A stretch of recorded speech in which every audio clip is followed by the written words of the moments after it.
Earth's transfiguration, beloved ones. We now welcome a new passage with the new moon in Taurus on April 27th, which is the precursor of the 5/5 solar liquid golden transmissions that will be a catalyst for us to anchor change in our light bodies and lives. It is a time to commune with Mother Earth, keep us grounded and purified, so we can descend all the transmissions we are now receiving from our central soul and unified self.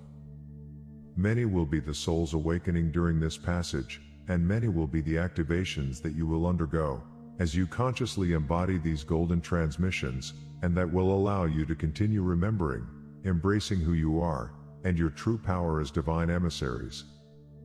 This is a change that reflects the profound transformation that we and the elementals are experiencing at this time during Taurus rulership, for as our planet shifts, we too do the same, as part of the same living organism. As our planet continues shifting its manipulated structures, retrieving its original ones, we too transfigure our first and second dimensional chakras, balancing the ego, our mental masculine body, and moving into the soul dimensions. A shift that the T-square between Mars and Pluto represents in our heavens at the time of the moon, and that will help us release what is not ours to carry, so we can embrace our new self and path.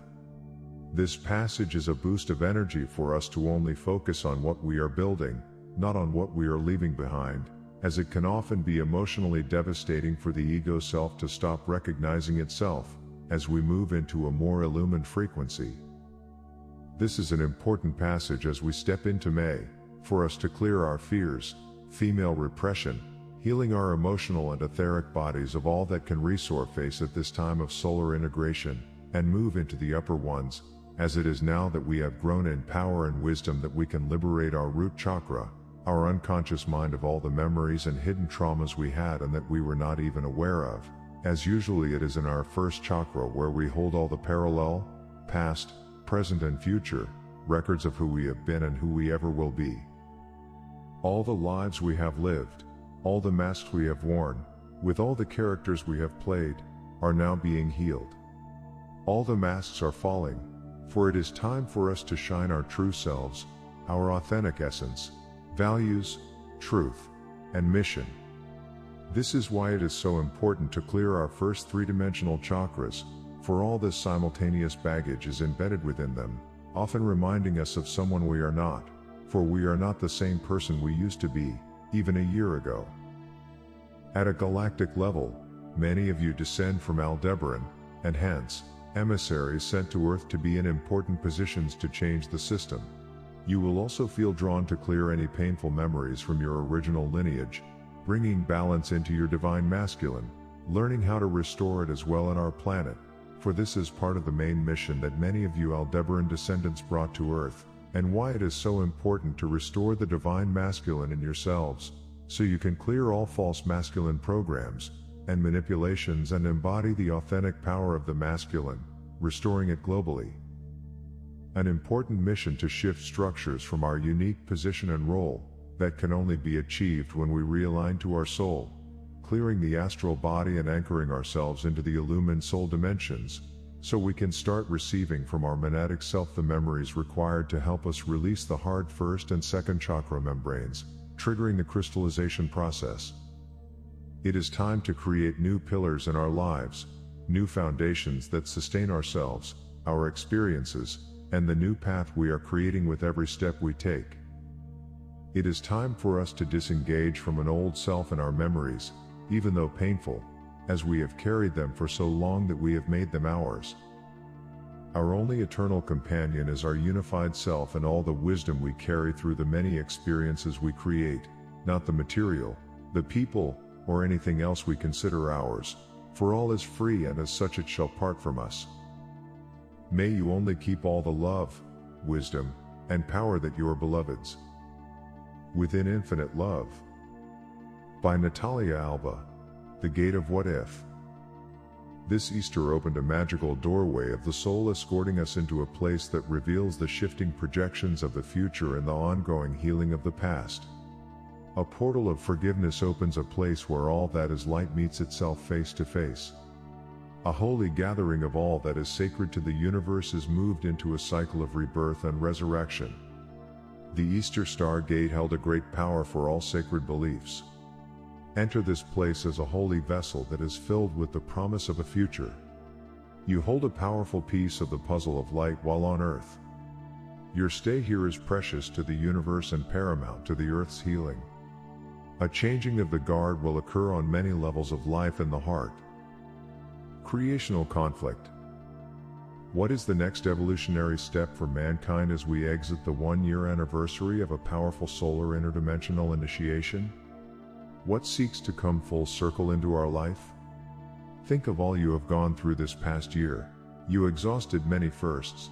A new timeline was hidden within each situation, as many truths were unwrapped like a Cadbury's Easter egg.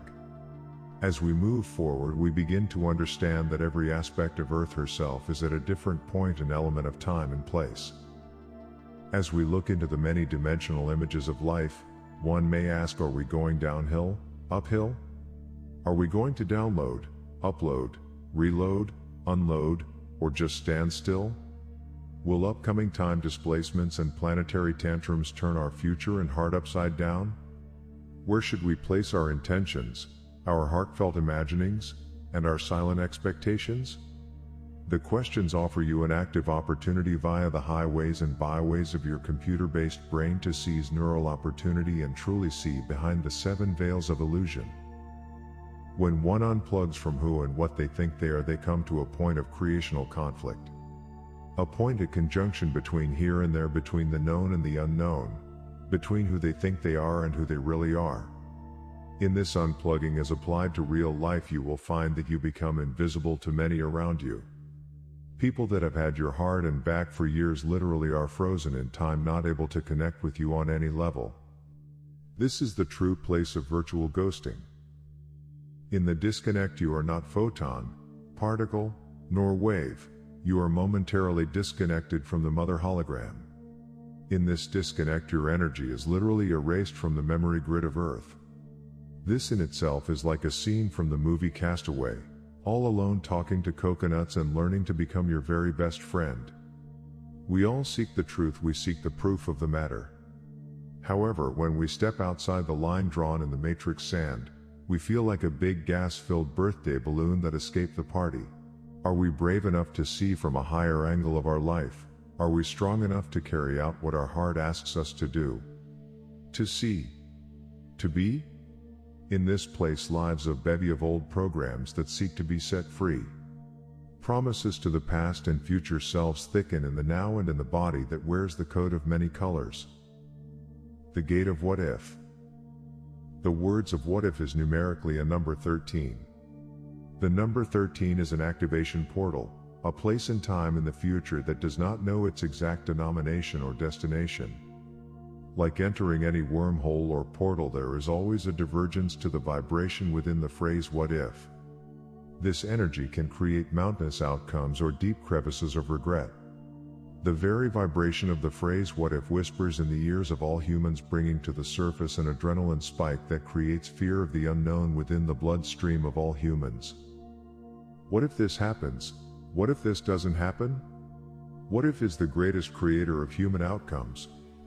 The planet Earth and mankind has been under a shadow for several years. They are still clearing the planetary anesthesia from the body, mind, and spirit. Humanity has been underground in their thoughts for too long, living in the unexpected shadows of what is to come. In the portal of 13 and the gate of what if lives a binary code of choices. Like a DNA crossroads in the bridge over troubled waters, is this information safe to travel upon? We all have lost so much of ourselves saying goodbye to what life used to be and trying hard to embrace what is. Mostly we chose not to dream or set our expectations too high, because the crushing of that dream is bigger than the dream itself. What if my company closes? What if I get fired? What if my spouse leaves me? What if is a powerful preface to all creation. Within it lives a polarity that asks you to dive deep and turn around in the vacant cul-de-sac of your creational soul. By Gillian Macbeth Lowthan.